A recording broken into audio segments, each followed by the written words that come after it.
Welcome back to Locked and Loaded in Las Vegas. The lock I'm going to be picking today is the Ruko Merkur 401, and we are going to be talking about the Fontainebleau Resort while I do so. Our story begins in the year 2000 when Mr. Jeff Soffer of Turnberry Industries purchased the El Rancho property. He imploded the hotel and he intended to build a London-themed resort, but after the attacks of September 11, 2001, there was an economic downturn and his plans were abandoned. So this is going to be our first event that signifies a curse of the Fontainebleau. In 2005, he purchased the property just south of it. There were supposed to be condos built there, but that project was canceled. And once he purchased that, he announced the Fontainebleau would be built. The original estimate for the project was going to be $1.5 billion, and he intended to break ground in 2006 with an opening date of 2008. The construction was delayed, and it didn't begin until February of 2007, and in July, a group of 80 ironworkers ceased work over complaints that the construction area was unsafe. This is going to lead into our next event of the curse, where they resumed work 3 days after they walked off the job, and safety measures were implemented. 1 month later, a worker fell 30 feet and died. And then several days after that tragic incident, a concrete slab broke free and fell in the parking structure, causing 2 more slabs to fall. Thankfully, no one was hurt in that incident. The hotel was capped off in November of 2008, just in time for the next financial crisis. In April 2009, the project sued the banks financing the project over breaches of the agreement. The banks countered the lawsuit and said that the project had gone severely over budget. Condo sales were supposed to pay for a significant portion of it, but due to the financial crisis, there were very minimal sales, so they ran out of money. Construction was halted in June 2009 when the hotel was 70% completed.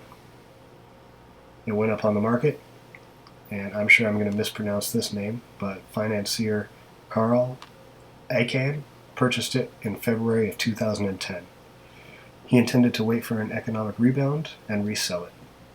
In October, he began auctioning off the furnishings, indicating he had no intention of finishing the hotel.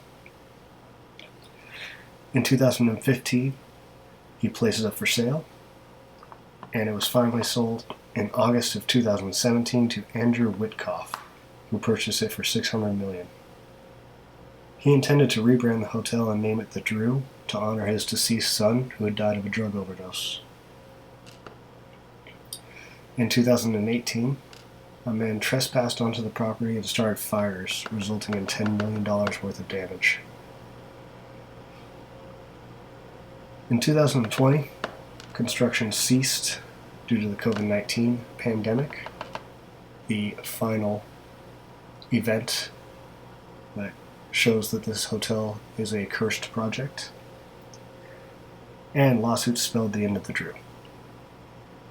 And then in 2021, the original owner, Mr. Soffer, repurchased the property and put it back under construction. In 2021, the property was finally completed.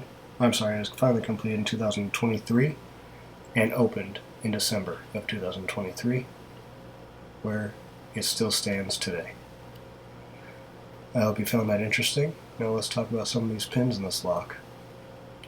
So the key pins here are chisel shaped as opposed to our normal pointed tips.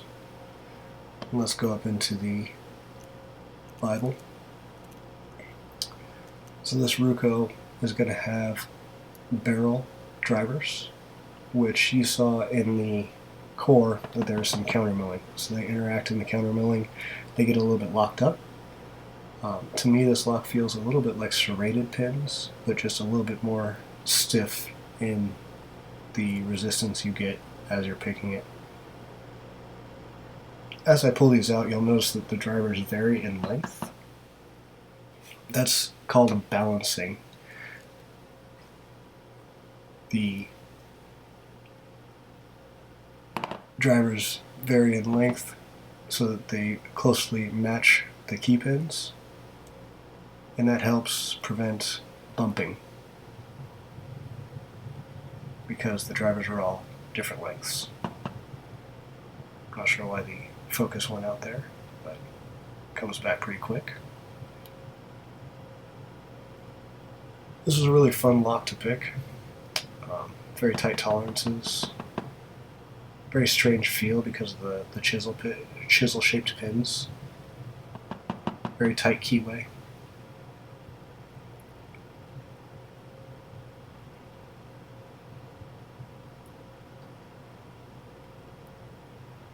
Six pins. It's got the Scandinavian style oval cylinder.